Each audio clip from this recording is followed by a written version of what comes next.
What's up, everyone? Welcome to episode 11 of Maker's Mic, a music makers podcast presented by LR Bags.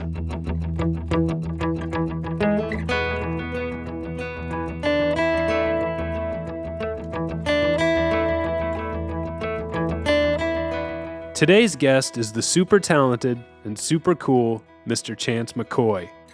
How can you not be cool with a name like that? He's also a member of Old Crow Medicine Show. Chance has been a friend of ours for a couple of years now, and I'm really excited to have him on the podcast. He stopped by my office this morning before heading off to rehearsals with Kesha. You'll just have to listen up to find out more about that. We also discuss his latest solo pursuits and his upcoming December residency at the Basement in Nashville, Tennessee. How is your wrist? What happened? I don't actually know. That's the sad thing. I just got back from tour on Friday morning, Can you pull that mic just a little closer? Yeah, let's Cool. get this up a little bit. Yeah. How's that? Yeah. Yeah, here we go. Is that good? Because these are the voice commander mics. Yes. The radio mics. LR Bags, Nashville. We had them, so I was like, I'm going to use them for the podcast. I love these mics. I did a test of the microphones that we had, and I was like, whatever microphone makes my voice sound the best, that's the one I'm going to use. That's the one you're going to buy? Yeah. Yeah, they always say these are the Michael Jackson mics. Is that right? Yeah, he recorded a Thriller on these, yeah. Yeah.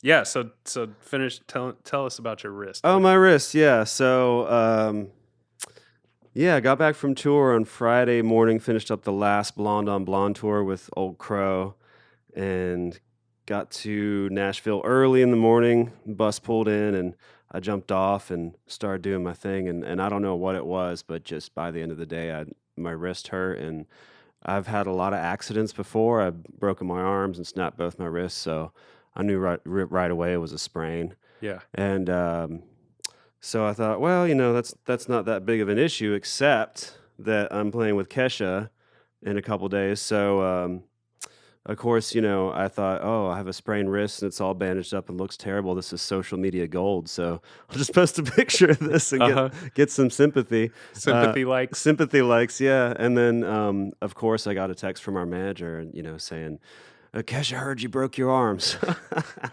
Like, no, it's cool. So I posted something to Kesha last night, letting her know that it's just a sprain and I'll be there soon. I'm actually heading down there in about an hour after this interview to start rehearsing with Kesha and Old Crow because we are doing CMT Crossroads together. Oh, cool. Okay, Yeah. I was going to ask you about why you were playing with Kesha. Yeah, I hadn't said exactly why Leave it to yet. CMT Crossroads to...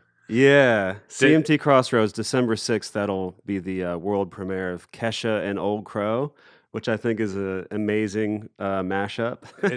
It's quite a collaboration. Yeah, it is. When I first heard about it, I thought, man, I don't know about this. I mean, not because I didn't know about Kesha, just Right.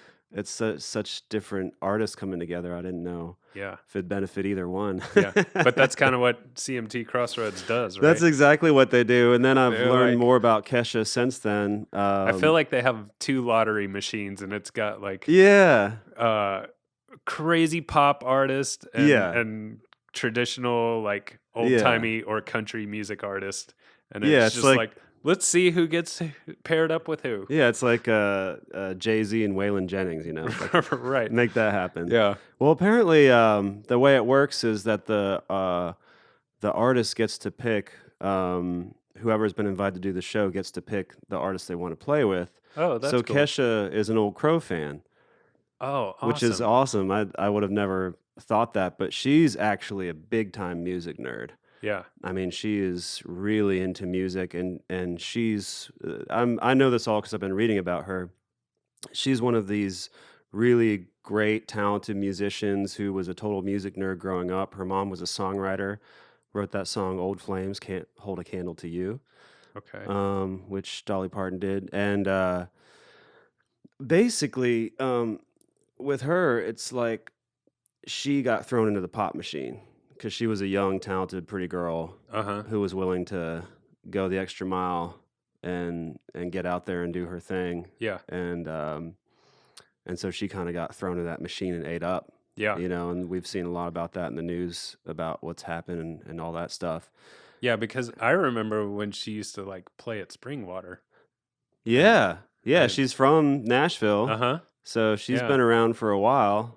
And I think she's 30 now, but, it wasn't, probably 15 years ago, she was playing at the Springwater or Yeah. whatever. Uh-huh. So she's a Nashville girl, and everything I read about her is pretty cool. I haven't met her yet, but I guess I will here today Yeah. sometime. That's pretty exciting. Yeah, it is.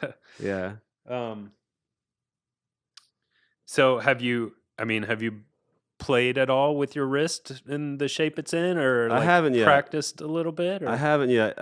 you're just gonna go in today, kind of I'm just gonna go in cold. cold yeah. chilling. Cold chilling. Yeah, I'm just gonna take this thing off ice and put it right onto the guitar strings. But the thing that I figured is that for once I'm the artist instead of. It's your right hand, so it's not. Well, yeah. It's sort of your more. I mean, it's the one that needs. I mean, who knows which one you need more, like the left or the right. Right. But I thought about it. The only thing that I thought about was that, well, I'm going to be the artist on this television show for once and not like the hired musician. So there's Yeah. going to be 20 dudes behind me on risers with acoustic guitars. Right. So for once, maybe I can just fake it. Yeah. Yeah. And just do big power strums and run Uh-huh. around on stage Yeah. and like. As long as you're the face on camera. Yeah, exactly. Yeah. Dude, that's not a bad plan. So that's my plan. That's why I haven't been too worried about it. But we'll see what happens. I mean, it really, when anything happens to your body, especially when it involves your art, you really realize pretty quick how big of a part of your life it is. Yeah. Just like not being able to play for the last 3 days has been like, oh, damn. Yeah. This is a big part of Sure. my life. Yeah. It's like when you get a cut on your Yeah. pinky finger. On the tip of your finger or and something. You like now it's more noticeable, or you. Yeah. All of a sudden you're like, I can't use my pinky Yeah. anymore. Uh-huh. And where did you grow up, and what was growing up like for you? I grew up in Harpers Ferry, West Virginia, in this little historic town on a mountainside. Is hugged that sort by two of rivers. Appalachia? It is Appalachia. It's the end of the Appalachian Range right there in the Blue Ridge Mountains. Okay. Um, Like eh, the southern. it's very east. It's the easternmost point in West Virginia. Okay. All right. So it's a really unique place. It's a national historical park now because John Brown's raid happened there, which was a precursor to the Civil War. Yeah. And the town was founded in the 1700s. So it's amazing. It's this old stone town built into a mountainside, and half of it is owned by the Park Service, and then maybe there's another 100. There's only 300 people that live there. Wow. So the other 150 people have private residences that are tucked in amongst the Park Service buildings. Oh, cool. So it was a really interesting thing because it was kind of like growing up in a museum, Yeah. Sure. but a museum that's a whole entire town. So for us, it was amazing because the Appalachian Trail runs through there, Mm-hmm. and we got to spend a lot of time outside. Half the streets in Harpers Ferry are actually just trails. Yeah. There's stone steps, there's the river, all these kinds of things. So it was really fun for me growing up because I actually made my first set of friends there in Harpers Ferry after having moved around a lot, and we finally settled there, and then started having fun and getting into trouble and going down to the river and building fires and drinking. And I recently taught my son. We visited there. I taught him the game that I used to play as a kid, which was called Headlights, Okay. which was that you went out, like midnight, and we were doing this when we were probably 13 years Sure. old. You go out, stand, you sneak out of your house and stand in the middle of the road and wait for a park ranger to drive down the road because they do their regular rounds. So eventually a car is going to show up, and that the only car at that time of night is going to be a park ranger. So this game's called Headlights because you stand in the middle of the road and you wait for the headlights to shine on you. And once the headlights shine on you, then you can run. Oh, the games that kids play. Yeah. So smart. It was great too, and we never got caught because no park ranger really wants to get out of their car. Yeah. No cop does either. And they see a kid running, and they're like, it's just Yeah. some dumb kid. And it's like, 13-year-old kid. I mean, I was super skinny. I probably weighed 90 pounds, so I could slip between a crack between two bricks. Yeah. Like they didn't have a chance. Uh-huh. So that was really fun. And then later on, my dad moved to Malibu, California. So I got this whole other Whoa, experience. yeah, that's quite a change. Yeah. It is a radical difference. So my mom was in Harper's Ferry. My dad ended up in Malibu, California. And I would go out there and stay with him and live with him for periods of time. I actually went to Malibu High School for a little while. Okay. Flunked out of Malibu High School. It was the beginning of the end of school for me, but Yeah. I never really liked it there that much because I was never into the culture, Mm-hmm. and we weren't super wealthy or anything like that. We just had like a apartment in Malibu, but my dad really wanted to be there because of the movie industry and all the creative stuff going on. Yeah. And I made some really good friends in Topanga Canyon, so I kind of discovered the hippie side of the LA scene, Uh-huh. which was Sure. super cool. And that's where I started playing guitar actually, Okay. and got into the Doors and the whole West Coast scene. And then later on, I came back to Harpers Ferry, West Virginia from the West Coast, and started to delve into the more acoustic thing, and eventually learned about folk music and discovered that I'd grown up in this place that That was rich in folk music, and I'd never known it right. because I grew up a kid of the 80s and the 90s, and for me, like the big bands were Nirvana when that came out and the whole grunge movement started. Mm-hmm. That's what I was super into. Yeah. And the only acoustic music that I'd heard, which I was really into, was Grateful Dead and Led Zeppelin and Yeah. some stuff like that out of the classic rock movement. So I didn't know anything about Appalachian music or old time fiddle or Uh-huh. anything like that. I learned that all later on after coming back from California, having started to play the guitar. Did your dad play anything? Yeah, my dad did play. He was a really great keys player. He had been in some rock bands in Washington D.C. The last band he was in, their lead singer died. It was this Wow. real tragic thing, and so my dad kind of gave up playing. I mean, that was his band. So when that broke up, Mm-hmm. he kind of decided to give a rest to music. Um, and he started working basically just as a handyman in an apartment complex. But he was really great at electronics. So we had a little electronics workshop that he worked in for fun in a local studio in a closet. Okay. And some people who owned that studio showed up one day, and the studio manager said, "Hey, you got to take a look at what this kid's doing in the back in his little electronic workshop in the closet. He's making this electronic version of this game Battleship." And they just happened to be also have connections to Hasbro Toy Company. So they went in the back and saw what my dad was doing. He was probably 23 at the time, Uh-huh. and he was making this electronic version of Battleship for a Christmas present for his brother.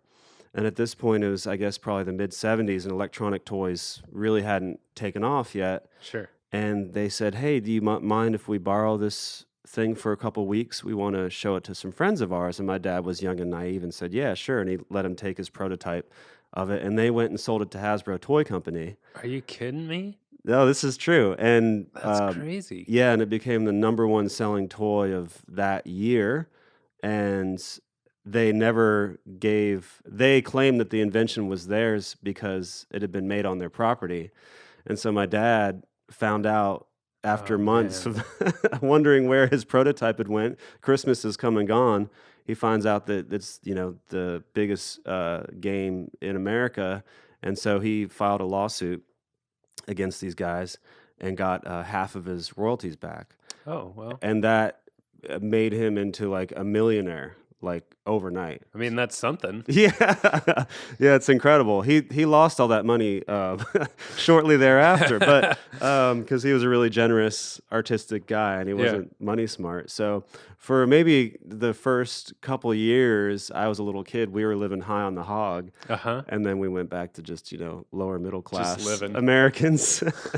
What a Um, roller coaster. yeah, it was. So that's kind of his story, and but he was always into music, and actually, I've inherited a lot of his vintage synthesizers because during that time in the late '70s, they were making some of the most high-powered analog synths of the day. Yeah, and And if my he dad, was tinkering with electronics, I'm he sure loved he that was stuff. messing around Exactly. with. He'd started as a keyboard player in Charlottesville, Virginia, playing in juke joint bands and the black clubs there, and moved on from organ, C3, and all that. So as a keyboardist, all this technology was developing, um, and he loved electronics, so he took advantage of it. Yeah. And during that time, he had some money to burn because he had just come out with these electronic toys. Battleship was the first, and then he had a couple other minor hits after that. So he bought some of the most radical, expensive synths Yeah. of the time, and luckily some of them have survived, and I've inherited some of them. Oh, So that's really cool. yeah, That's so interesting. That yeah, kind of answers. I think that sort of answers one of my questions. I was going to talk to you about, as old timey as you are, and uh, generally speaking, yeah, um, you do a lot of messing around with your acoustic tone, and you do a lot of experimental yeah, distortion and yeah, trying out different pickups and on yeah, different instruments that yeah, don't necessarily typically belong together. yeah. I So think maybe that's it's where you sort of develop that yeah, and I've even worked on curiosity. some I've even worked on some purely electronic music in the last couple years using my dad's old vintage synths that hasn't been released yet. Yeah. That's a whole side that I haven't shown the world yet. Wow. But yeah, basically my studio is my laboratory. Uh-huh. I'm always messing around in there with different instruments and different pickups and different ways to approach music because I guess of my background of having the diversity of my dad being into keyboards and synths and electronics and experiencing the West Coast scene Yeah. of rock and roll and Yeah. But then you've also got this other side of growing up in. yeah, and that's what I delved into really in my 20s was the folk scene in West Virginia, which Yeah. is this incredibly rich, beautiful heritage of music that is still going on to this day, where you learn from another older master player. They take you under your Right. wing, and that's what I did. I was an apprentice to master fiddlers in West Virginia for most of my 20s. Mm-hmm. Like mid to late 20s, I just played old time music. I didn't write any songs. I didn't diddle with any synthesizers. Yeah. It Uh-huh. was just purely how do I learn how to play this music and dived as deep as I could into it. Yeah. Um, and also started to live the lifestyle too, of just playing music and living in Living in a shack and living in a shack, cutting my own firewood and all that kind of stuff because I guess I really wanted to do that, and I didn't really have a lot of options either. It would have been that or to try to. I mean, I'd flopped out of high school. My yeah. family had no money at that point. There wasn't whole lot of doors open, so I just went with the music thing, and then found out that living poor gave me an opportunity to play the music Right. because Right. I didn't have to worry about having a full-time job or trying to make payments on a car or something like that. Yeah. So I was just living close to the bone and playing old-time fiddle and banjo and stuff. And teaching. Yeah. Yeah. I was. I don't think we have time to cover the entire history of Old Crow Medicine Show. Right. But real quick, I want to get kind of your take on the band and how you came to be a member, and I want to maybe this is where we're kind of picking up, but I think we should start with that really moving Instagram post that you put up recently about you Yeah. and Edwin living in the mountains Yeah. and struggling to keep a Yeah. fire going. Yeah. So fast forward to I've been doing all this Appalachian music. I got married and had my son Edwin, and then separated from my ex, and we had both moved to this remote community in the Blue Ridge Mountains in Virginia called Floyd, Virginia, and we were both living up there, kind of co-parenting. She was in the area, and we were both living really poor. Uh-huh. I was living in just uh, several decrepit residences. Right. The first one was a big farmhouse on a place called Lemon Lane, which tells you a lot about the place. And I rented that house for $100 a month, and it was overpriced. Wow. Yeah. My buddy who rented it to me, Slinky Cobblestone, he said, it's really good indoor camping, and he couldn't have been exaggerating more. Because I thought at least that we would have water when we got there, but we didn't even have water. He said, "Oh, I think there's a busted pipe. Pipe froze last winter. The last tenant was there. Um, you know, you just crawl underneath there. You'll see the busted pipe and fix it. So I did that. I crawled underneath this crawl space, fixed this busted pipe, and then went and turned the well on for the house and looked underneath the crawl space of where you could see all the guts underneath of the house. And it was like raining. It was like Niagara Falls underneath there. Oh, Every man. pipe was busted. Oh, man. So for months, it was walking down to the pond and filling up 5-gallon buckets of water so you could flush the toilet and brush your teeth and all that kind of stuff. And so it was, Wow. it was real deal stuff. And at first, it was kind of the path of my life led me there by choice. But there was kind of a moment, maybe after a couple years living in Floyd, where things really disintegrated another level from that. My ex, who had been co-parenting my son with me, moved away to another state. My girlfriend had broken up with me at the time. We had separated. And the band that I was in had just blown apart too, which had been kind of how I'd been surviving, making a couple $100s here and there Sure. on tours. And so I found myself in this position where it was the winter in Floyd, Virginia of 2012. I was completely broke. I was living in this cabin that was kind of falling apart. The water heater didn't work. The wood stove was barely functional. And I had all the responsibility raising my 4-year-old son at the time. And I was getting by just kind of on the help of others because, I was teaching fiddle lessons in a local school. And I was making like a couple $100 a week and living on food stamps. And at the time, I was really optimistic about life. I had plans. I had wanted to read. I knew that I was going to get back into music. I just wasn't sure how yet. And even though life was really hard, I didn't feel bad about my life. Yeah. But looking back on it, it was definitely like desperate from a survival standpoint because that's living really close to the line. Yeah. And I didn't have anybody to fall back on. So that was the situation I was living in. What was Edwin's outlook on it?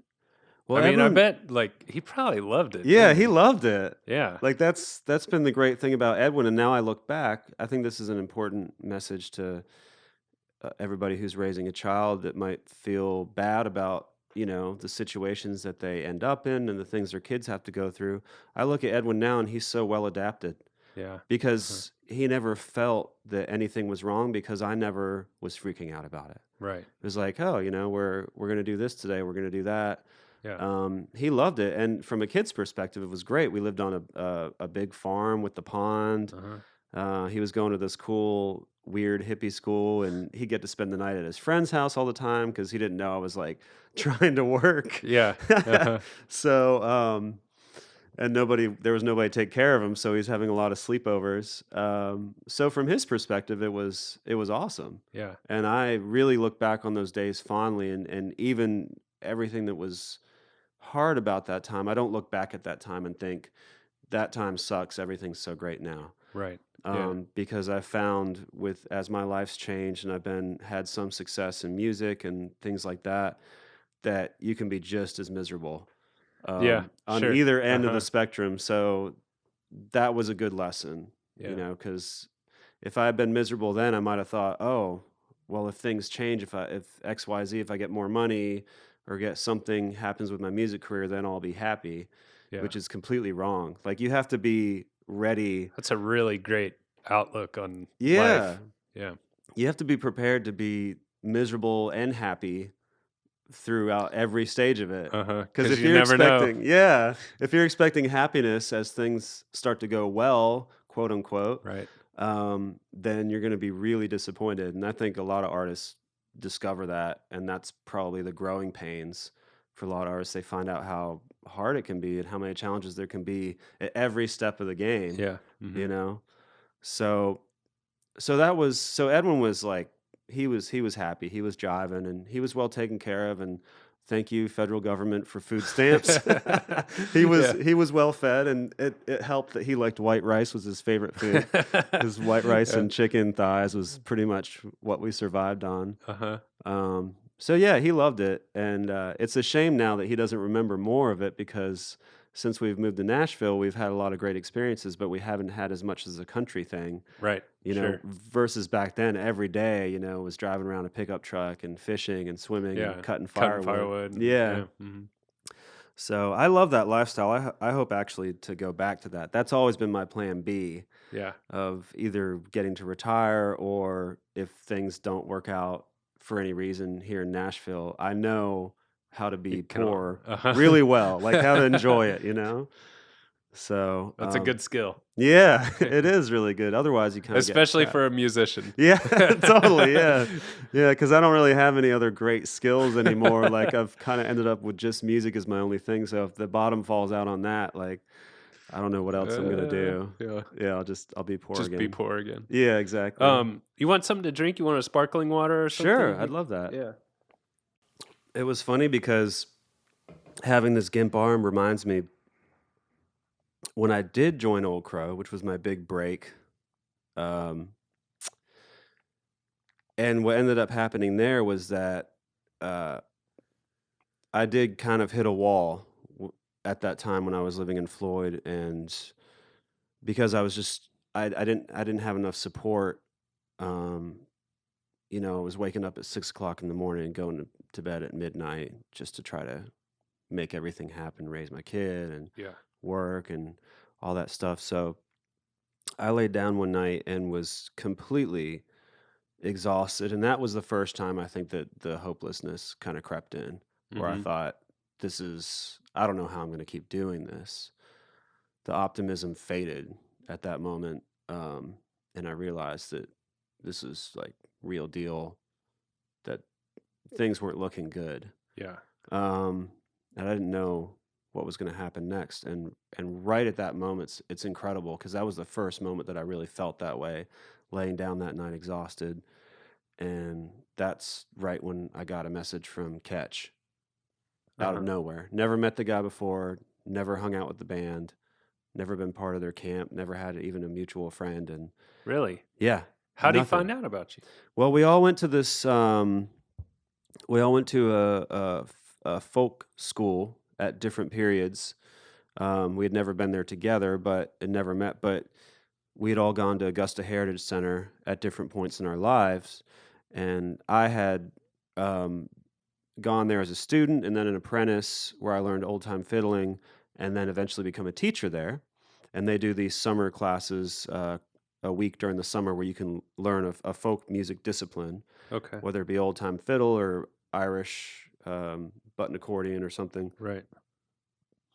And Ketch and Critter had both been students there at a time. So Ketch remembered, oh, this is a great resource for old-time music players. Okay. Because old-time music is such a strange, obscure little genre that it can be really hard to find people that know that music and play it.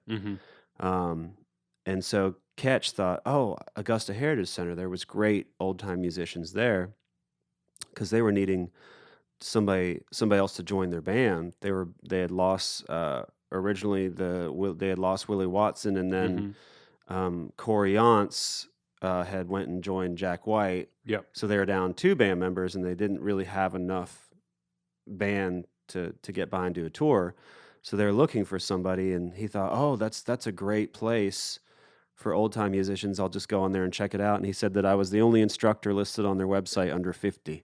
So that's the reason I got the call. Wow. The youth helped there. And like, this guy might fit in. Yeah, this guy might fit in. And I was teaching, I think, old-time fiddle there. So he didn't even know if I played guitar or I sang harmonies, which is mostly what I do in their band now. Yeah. So he got my email off the website and just sent a cold email, which I got that night at like midnight. You were familiar with Old Crow? I was familiar with Old Crow, and I'd actually had a run-in with their band as far as seeing them perform on the main stage at Floyd Fest. Okay. Because I was in a traditional string band at the time called Old Sledge, and they had put us on a slot at a dance tent right during Old Crow's set. Oh, all right. Which couldn't have been the worst timing. Like we were destroyed. I mean, Yeah. not only was all 10,000 festival goers at the Old Crow stage, their sound system, Was blowing you guys out. blowing us out of the water. And you were playing for like 4 people. Yeah, we're playing for 4 people, and I'm like, man, this sucks. I know I'm a great player. I know my band's great. Yeah. But we're not Old Crow. Right. These guys are just killing it. Yeah. And here we are, we can't even hear ourselves think. So when my band broke up for other reasons, which is a whole nother story, I thought, I'm not going to play old time music anymore. I'm not going to play old time folk music anymore, because even though that's a big tradition, a lot of people play that, as far as the mainstream populace is concerned, Old Crow is that sound. They've become so popular that people identify immediately. Yeah. Fiddle, banjo, that kind of style with Old Crow. Yeah. So I thought, why the hell am I going to try to do that? I know that I'm a great player and I know this music, but nobody else is. They have a monopoly on it. Yeah, they have a monopoly on it.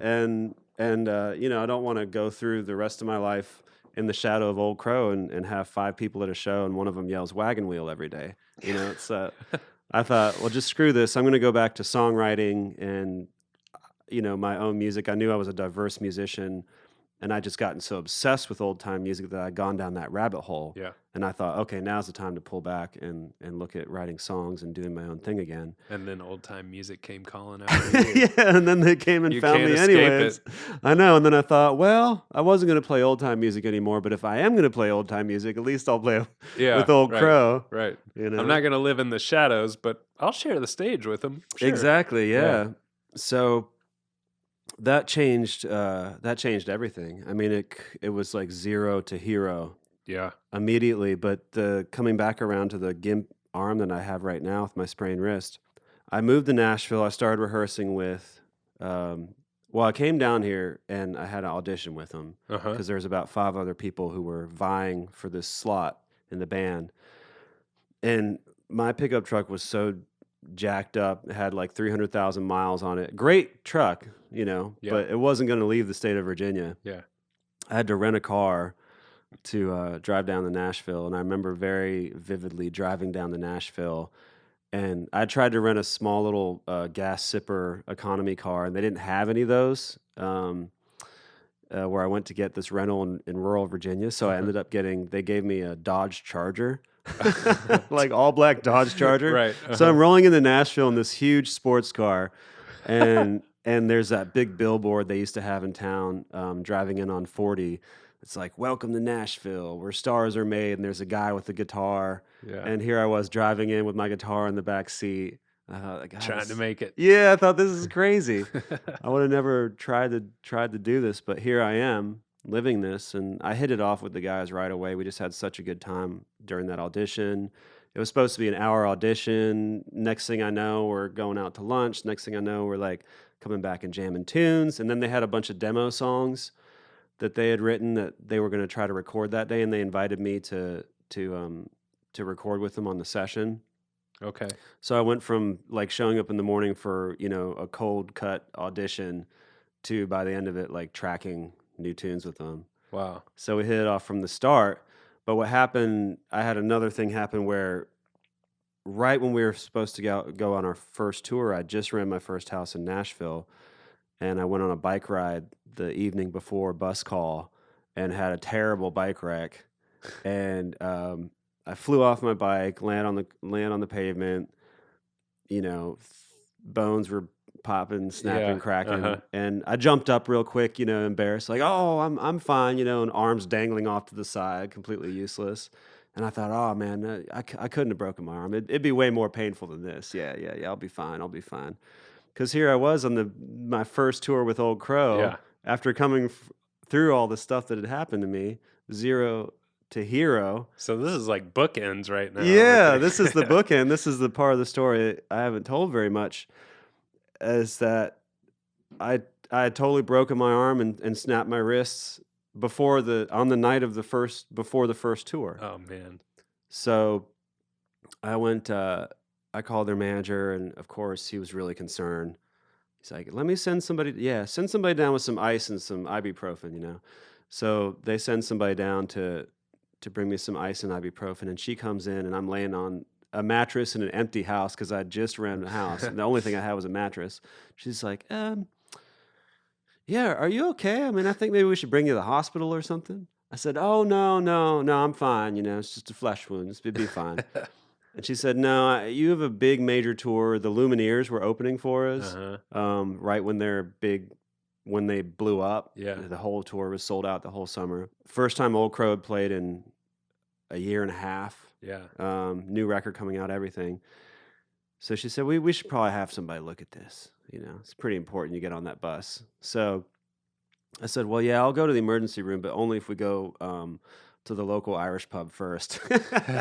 So I went to the local Irish pub and drank maybe 2 or 3 pints out of a straw, and then said, okay, now we can go to the emergency room. And went to the emergency room, and sure enough, they did all these X-rays and came in, and the doctor came in and said, he's like, you've shattered your right elbow, your left wrist is snapped, you won't be able to play for months. Like, you won't even be able to lift a Coke can. And I thought, well, damn, there goes everything I just worked so hard for. Yeah. Up in smoke like that. And I was sure that was the end. It's like, here I'd come all this way, had this huge break, and then all of a sudden somebody's saying, and I just thought Old Crow would say, we love you, you're an awesome dude, but we need someone. We need somebody who can play guitar. So I thought for sure that was just it, that I was on the outs. But to those credits, and one of the reasons why I'm still so loyal to those guys is that they said the complete opposite. They're like, don't worry about this. We'll do everything we can to take care of you. You're still in the band. Come on tour with us. We'll have a specialist look at you tomorrow, and then we'll have somebody drive you right up to Louisville to the Palace to the first show. Dude, that's amazing. Yeah. And they did, and I went to the specialist, and the specialist said, oh, man, that guy at the emergency room's full of crap. He's like, yeah, you're going to be in serious pain, and this will take months to heal, but, the best thing to do is to start playing right away. Not overdo it, not start tearing things again, but just get back on the horse. Yeah. It's going to be really painful and all that kind of stuff, but they didn't even put a cast on me. They said, look, with the breaks you have, it's going to be more painful, but better for you if you just keep mobile and keep doing what you do. So that was great news. Yeah. And then they put me in a car, drove me straight up to Louisville. I got there maybe after the first 3 or 4 songs had started. The tour manager had to put my pants on for me and gave me a pain pill and a beer, and I swallowed that down, and then I walked on the stage, and they were just so happy to see me. Awesome. They're just so glad to have me there, and I just stood on a riser for the first week and just sang my harmony parts. Yeah. And Old Crow is so talented. One of the other band members swapped an instrument and played my guitar parts. And then we went on from there. And the summer I was basically, I had a broken wing, and I just started to add an instrument slowly. First was banjo, and then I could play fiddle a little bit, and then I finally worked up to playing guitar. But I was there for the whole tour, never missed a show. Wow. Yeah. That's a great story. Yeah. Man. Yeah, that's awesome. Let's fast forward a bunch, because I don't want to get into a ton of Old Crow stories. I'm sure there's a bazillion of them. Yeah. There's been some good ones. But let's talk about kind of the more recent stuff. You guys just finished the Blonde on Blonde tour, with the exception of, I guess there's one final performance of that. Performance in town in Nashville at the Ryman December 30th. Yeah. We're going to do Blonde on Blonde. That whole project was interesting because, I mean, I think it's kind of bold to go and record somebody else's record when obviously it's a masterpiece to begin with. Right. Mm-hmm. But it wasn't our idea. And it wasn't our idea to put out a record either. It kind of snowballed. Because the Country Music Hall of Fame was doing their Nashville Cats exhibit. Yeah. 50 years. And there was a 50-year anniversary of Blonde on Blonde. So they asked us to come do a special one-off performance at the Country Music Hall of Fame to perform Blonde on Blonde on its entirety for the 50th anniversary.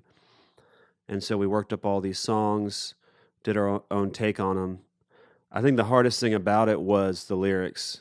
I think there's like 5,000 words Yeah. on that record that Ketch had to memorize. He never used a teleprompter, never had a music stand on stage. He did it Wow. all from memory. And it's a double LP set, so it's not a small amount of music. Yeah. And we reworked it, and we decided, well, let's go ahead and just film and record these concerts. We did 2 nights, and then we'll have it. And if it turns out good, then we have something in our back pocket. So we went and did that. It turned out great, and we decided we should just release this as a film with a live performance, and then do a companion record to it of us doing Blonde on Blonde live. So we released Blonde on Blonde. Our version, Old Crow does Blonde on Blonde for the 50th anniversary as a live record from that show. Yeah. And then why not take it on the road? And that us doing that also led to a record deal with Columbia, who's owned by Sony Nashville, which is one of the biggest labels anywhere. So it really snowballed. Yeah.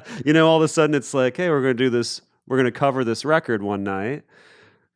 How were the shows on the tour? They were good. Great crowds, good. Yeah, they were really well received, and it was really funny. My joke about it is that when we decided to go on the tour, it was like, oh, we're going to do small theaters, just an exclusive New England run. Right. And then next thing you know, it's like, live Old Crow Medicine Show, Blonde on Blonde in Sydney, Australia. Yeah. We flew around the world doing this record, and now we're all super burned out because we played nothing but Blonde on Blonde for the whole year. Yeah. But next year we're putting out a brand new record, April 20th, which Dave Cobb produced. Oh, okay. Cool. That's going to be released on 420. Yep, 420, Sony Columbia, new Old Crow record drops. So, and then we're going to do a big world tour on that.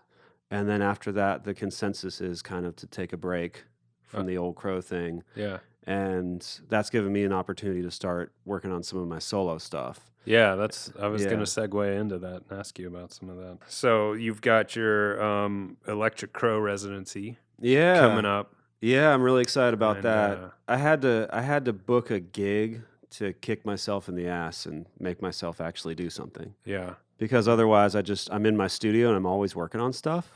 But nobody knows about it. That's a pretty common thing, I think, with musicians. Yeah, it is. They'll be writing. And if they don't just get a gig. Yeah. Well, I mean, a lot of times we're our own worst enemies because, we don't perfectionists. We don't let anybody hear our music. Yeah.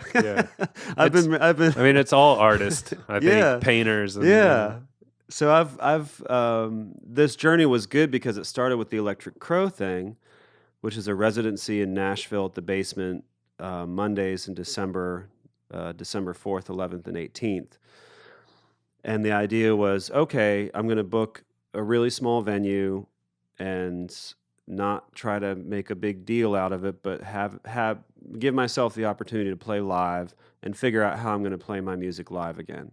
Yeah. Because I've recorded a bunch of stuff and written a lot of songs, but I've never performed them live.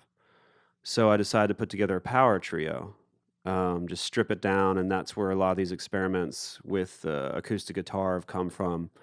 How do I transition from acoustic sound to a full electric sound? How do I make this more interesting than just me strumming an acoustic guitar singing my songs? Because that's what a lot of singer-songwriters do. Sure. They use the acoustic guitar to back themselves up so they can focus on the singing and the songs. And then you have other players come in and accompany you. Yeah. And I thought, I want to do it all. Yeah. I want to play the leads, the melodies, all the instrumentation. I want that to be just as much of a focus as the songs and the singing. Yeah. Because I love music as much as I love words. I feel like there's such a great variation in the songs from the playlist. Yeah, that I've heard. Yeah, and that you've been posting on Instagram. Yeah, and that's I released good stories behind the songs too. Yeah, I released basically the first rehearsal I had, I recorded it. And then I realized shortly after that, when I was going to try to promote some of these shows for the residency, the Electric Crow residency, that I didn't have any music. And here I'm asking people to come out and see me. They don't know what they're going to hear. If you go on Spotify and search my name, Chance McCoy, nothing comes up. Yeah. So I thought, the complete 180 from I'm never going to let anybody hear my music until it's perfectly polished. I took the rehearsal tape and I said, I'll just put this out. Yeah. And so I released my first album. It's just a 4-song EP, live recorded in my studio as a rehearsal. Yeah. No edits, no overdubs. I mean, it's just a live rehearsal. And I love it. Yeah. There is an LR Baggs video out there in the world of you playing Sugar Babe with There JP. is, yeah. From 2 years ago? 3? Yeah, it's been great. The LR Baggs videos that we did have been some of the only things that have been that's been put out there in the world. Yeah. That have been well done and professional, and people really they've really caught on to those. We actually, just based on those 2 LR Baggs videos, JP and I were able to book a whole tour of Europe. Yeah, he's told me that. Yeah, it's it's absolutely true, because we had no record, we had no website, we didn't have Facebook, social media, nothing. Right. The only thing we had was those 2 videos, and we booked a whole European tour with that. That's amazing. Tell me a little bit about JP. How did you guys hook up? And you've been kind of playing together for a while now. Yeah, we've been playing together a long time, and way back before we both ended up in Nashville. The funny thing is that we can't remember how we met, so it must have been fun. Yeah. But it was either on top of a mountain at a fiddle festival, drunk, wallowing in a pile of mud, playing old timey music, or at this old farmhouse in Virginia where some friends of ours had started living. They never turned on the power. Yeah. It's like everything's coal lanterns and stuff like that. So we met somewhere in that scene, the old time scene, and he at the time was a hardcore fretless banjo guy, living in a cabin up in Vermont, only playing old time music. He had come out of the punk scene and gotten into old time and gotten obsessed with it. And he built a lot of his own instruments. He was building his own banjos. I think Big Bottom Banjos was the name of his company. So that's what he was doing. He's building banjos, playing banjos, living in this cabin up in Vermont, being a woodbilly. And I was in the middle of my obsession with old time fiddle. So we started hanging out together and playing music. And it was just a real social thing. We never played in a band together. Yeah. And right about that time, maybe a couple years after we met, he started doing the honky tonk thing, which was like real radical at the time. It's like, oh, we're playing music from the 1920s and earlier, and all of a sudden he's playing 50s and 60s music. It's like, dude, what's going on here? But that was really successful in our little local scene from the start, because he had a knack for writing honky tonk hits. And his band was so much fun to dance to. And because of all the friends we had built up from an old-timey scene, he was traveling around the U.S. and playing, 100 people, 200 people would come out and see him and dance all night to his honky-tonk music. So that's what he ended up getting into, and that eventually led him led him to Nashville. And he ended up moving here because of the honky tonk and the country scene, and wanting to be somewhere besides a remote cabin in the middle of Vermont.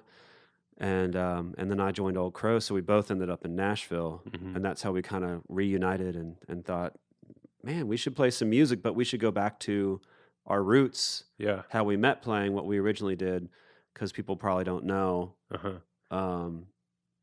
that side of our history. Yeah. So that's how it all kicked off. Yeah. And he's going to be joining you one of the nights. Yeah, he's going to for the be joining residency. me December 4th. It's the Uh-huh. first show of the residency, Monday, December 4th, Yeah. 7:30 p.m. at the Basement on 8th Avenue in Nashville, Tennessee. He's my The special OG guest. basement. The OG Yes. Basement. Yeah, Yeah. that's right. People think I'm playing at the Basement East. Yeah. I tell them that's too big for me. I'm starting from scratch again. It's Yeah. been really fun because I've been starting from scratch. Another guest that's going to be joining you for one of the shows is Edwin. Yeah, I'm really And, excited about that. Yeah, So is he. I want to ask you. Tell me about your Led Zeppelin pilgrimage. Oh, that was killer. So my son Edwin, who we mentioned earlier, He can shred on the he can guitar. shred. On many instruments, right? Yes. Yeah. Yeah, he's a great drummer now. He's an incredible guitarist. I love those Nirvana yeah. covers you guys were doing there for a while. Yeah, we had a Nirvana cover band for a minute called Lithium. So good. With Jessica Lee Wilkes, and yeah, it was super fun.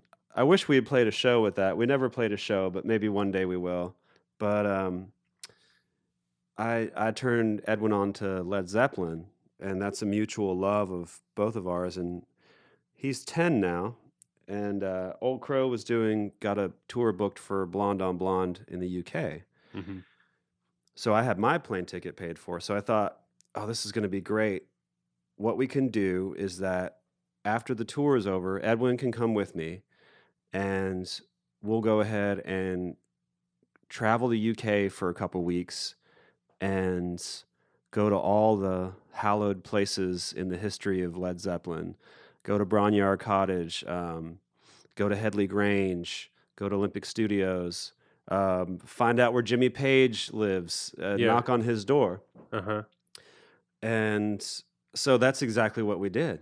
We booked this trip, and it was basically, there was spontaneity built into it. So we kind of had a plan, a route. We knew that we were going to go to these areas and check out these places, but we never told anybody we were coming. Yeah. I never tried to find out through my connections, oh, who knows Robert Plant or all that, ask him if we can meet him. We didn't do any of that. Uh-huh. We just showed up, and it was the trip of a lifetime. Yeah. And one of the fun stories, when you plan trips spontaneously like that, you leave creativity in there, and a lot of interesting things happen. Yeah.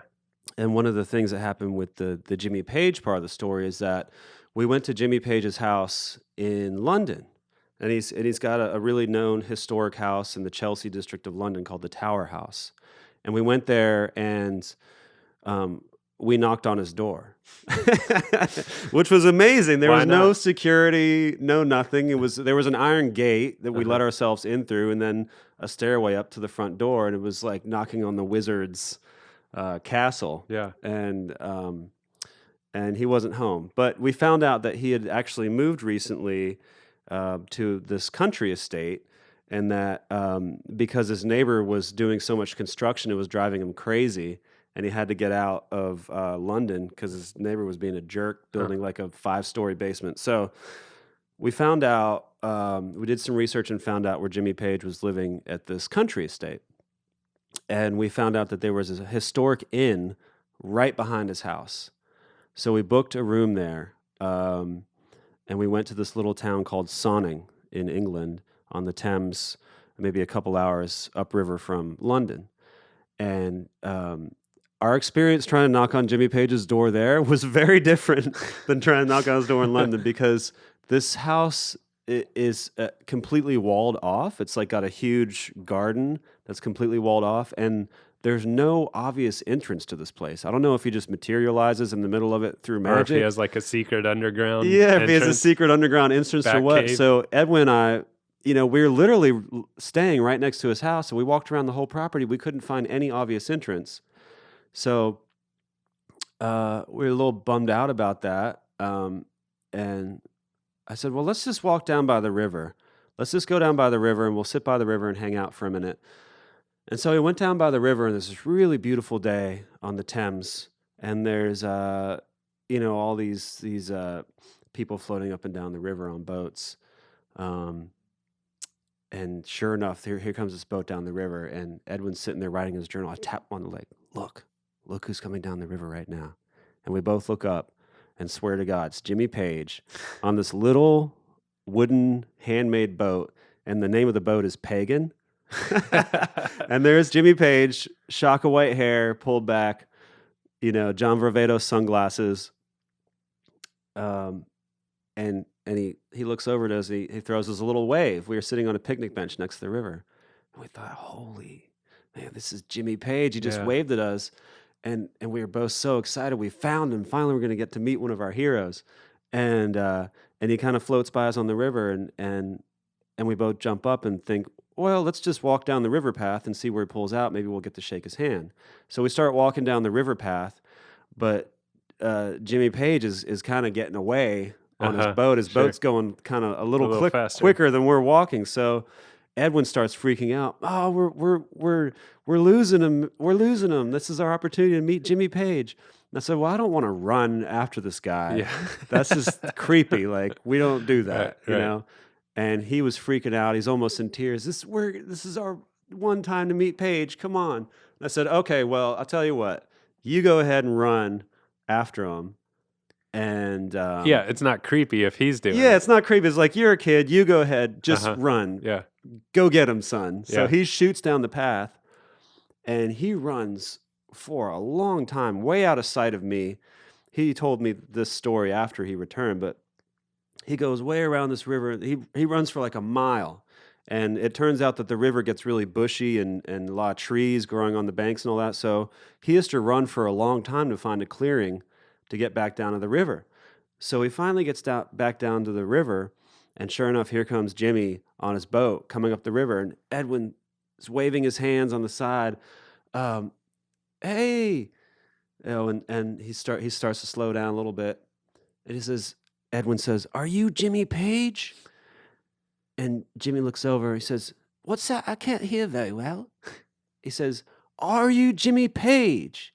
He says, am I Timmy Piss? No, are you Jimmy Page? He says, oh, I really can't hear well. Let me get over to close to the bank. And so he stops his motor and starts drifting over the bank. Edwin's going, are you Jimmy Page? I'm sorry, I can't hear you. Let me get a little closer. So finally, he gets all the way over to the riverbank with his boat. And Edwin goes, are you Jimmy Page? And he goes, oh, you want to know my name?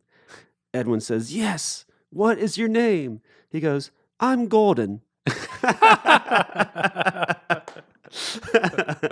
So, I don't know if it was Jimmy Page or not. He was either pulling our leg, or Gordon is the doppelganger for Jimmy Page and just happens to live in the same town. So, but it was stories like that I said, that's pretty magical. Yeah. Either way, I said, we didn't get to meet Page. Well, or did you? Maybe we did, maybe we didn't. But the story, that's the best possible thing we could get out of that whole trip. So it was a lot of magical moments like that, and we filmed the whole thing. We brought a little camera with us and filmed the whole thing, and I wrote a lot of songs during that time.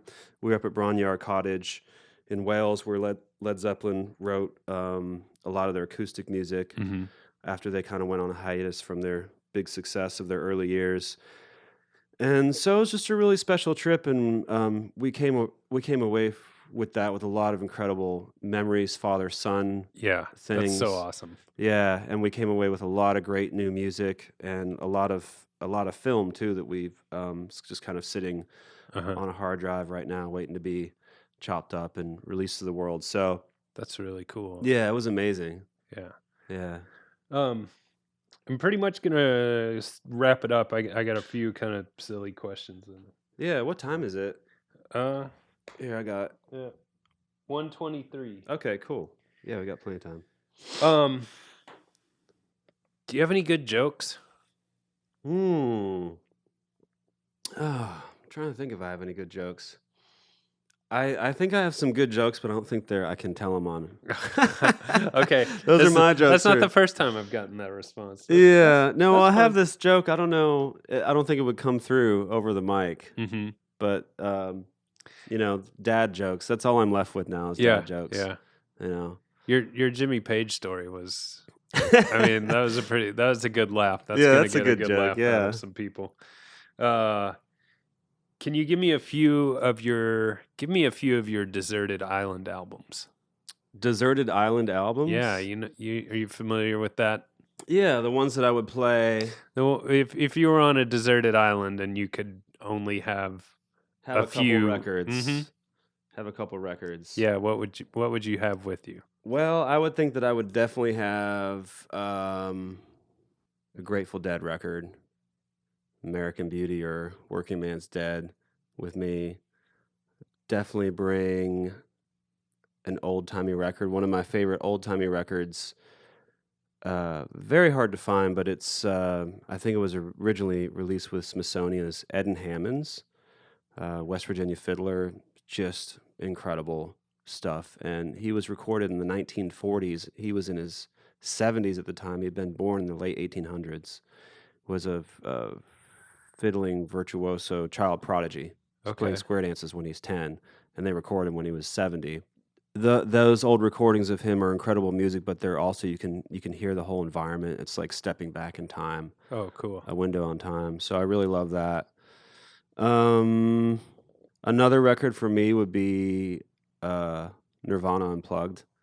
I think that's like Yeah. that's the record I always go back to, and I just think this is freaking amazing. Uh-huh. It is. I love that album. Yeah, it's so good. It's so good.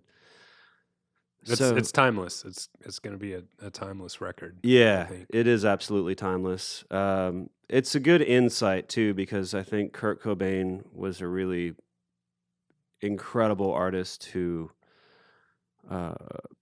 people will always think of him as the heavy rock grunge thing, but the little snippets of interviews I've seen with him, he was interested in doing other kinds of music. So that's a little snippet into what could have been. Yeah. And what we got out of that was just incredible. Right. Yeah, the other one I think I would bring is this the Hilary Hahn Bach concertos. Hilary Hahn's a violinist from Virginia, really critically acclaimed, world-class violinist. And she's just an incredible player, and I really love classical music, so that would be one. Okay. For the Bach concertos. Cool. Yeah, she's just incredible. So yeah, there's a couple. Yeah, that's good. It's pretty diverse. Yeah, absolutely. Is there a band that you listen to that might surprise people? Yeah, you know who I just listened to yesterday, who I thought was really awesome. Kesha. Kesha, yeah. No, that won't surprise anybody now. Yeah. Is 2 Feet. I just heard this song called "Go Bleep Yourself." Okay. By 2 Feet on the radio. All right. And I thought this is awesome. I'm not familiar. Yeah, I think they're just breaking as an artist right now, but that'd probably be something that was like, that seems weird. Okay. I'm gonna look that up as soon as you leave. Maybe jam out to some Tears for Fears, some good 80s. Okay. Pop. Yeah. Yeah, pretty eclectic tastes. It's interesting when you work more in a genre, people just assume that that's the music you listen to, right, too. But yeah, I'm not sitting around like, I don't have Mumford and Sons, Old Crow, and Edward Sharpe and all that on repeat on my player. Although they've got some incredible music. Yeah, I feel like people probably think that about me as well. We work with so many Americana artists, but I listen to so much more. Yeah, Americana has just become this huge juggernaut. Yeah. And I mean, don't get me wrong, I love it's awesome. All of it. Yeah. It's awesome. It was like what grunge did to rock and roll. Yeah. It's been the new genre that's allowed people to be artists. Yeah. And it has nothing to do with the style. Right. It's just creative people. Right. Yeah. Last question. Yeah. Is there a TV show or a movie that you've been thinking about lately? A TV show? Well, it doesn't have to be like the last thing you've seen or... Right. I tell you what I've been thinking about lately, not necessarily out of choice, but Stranger Things. Yeah. because I went and tried to watch that show and it was too scary for me. Of course, I was alone in my basement. That was probably my first mistake. But then my son Edwin saw that. It's got some scary. It's got some scary moments. stuff. Yeah. My son Edwin saw that and all that magic imagery of the 80s. Edwin's really into decades. He talks a lot about the 60s, 70s, 80s, 90s. Oh, that's cool. He really refers to things as far as the decades they fit into. That's so 80s, Dad. Yeah, it's so 80s. But he's into it, you know. Uh-huh. And the reason Stranger Things came up was because he got to see a couple of episodes of Stranger Things, and now he's obsessed with 80s synthesizers and the theme song. Yeah. And so I had to order like the theme song at Grimey's and like all that kind of stuff to get him for his birthday. And you know, it's been really interesting to see his obsession with Stranger Things. But I won't let him watch it. So he somehow snuck in a couple episodes at somebody else's house, but now That's I won't what let him kids watch do. it. Yeah, but now he's like obsessed with the music and everything else, and he plays the riff. He plays the theme song on guitar. Oh, cool. And I've pulled out some of my old vintage synths from my family, and he's been playing around with those. So now he's a synthesizer kid. That's awesome. Yeah, but so for better or worse, the only thing that I'm hearing about anymore is Stranger Things, which is funny because I haven't seen much of the show. Although one of the actresses did come to my studio one time. We had a big party there. Oh, cool. Yeah, it was really fun. And Corey from Old Crow was there and a bunch of folks. And later on, somebody told me, XYZ girl who was at the party. I don't know. Oh, that's the actress from Stranger Things. So apparently there's some Nashville folks in that too. So in that show. So Stranger Things seemed to be the one that's been on my mind that I can't get away from lately. Awesome. Man, I think that about wraps it up, Chance. Well, thank you. Thanks so much, dude. I'm really happy you took the time to come sit with us today before your big day with Kesha begins. Well, thanks for having me. It's been awesome. Thanks, man. Yeah, man.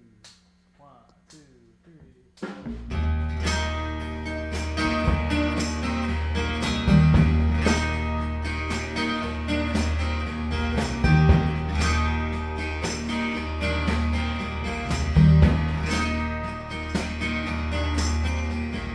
Nashville, Cashville, country star. Drive around in the brand new cars and you write a hit song, be a star. No, honey, it don't take long now. I booked a gig in a local bar. I'm playing live for a $5 cover charge. Got a meeting just next week. I hear they want to sign me, so won't you come down? Won't you come down here and see me? Won't you come down? All right, that wraps it up for episode 11 of Maker's Mic. I'd like to thank our guest, Chance McCoy, for the great stories and the wonderful music he makes. If you're in the Nashville area this December, be sure to check out Chance during his Electric Crow residency at the Basement on December 4th, December 11th, and December 18th. Or catch him playing with Old Crow Medicine Show at the Ryman on December 30th and December 31st, the New Year's Eve show with special guest Josh Headley. Thanks as always for listening. And if you like what you hear on Maker's Mic, be sure to subscribe and tell your friends and family about it. Also, leave us a ratings and review on iTunes. We'd love to hear your thoughts. And we'll catch you next time on Maker's Mic. Got a spot this Friday night. I got a band on here a shining. Won't you come down? Won't you come down here and see me? Won't you come down? Won't you come down here and see me? Down here and see me shine.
good.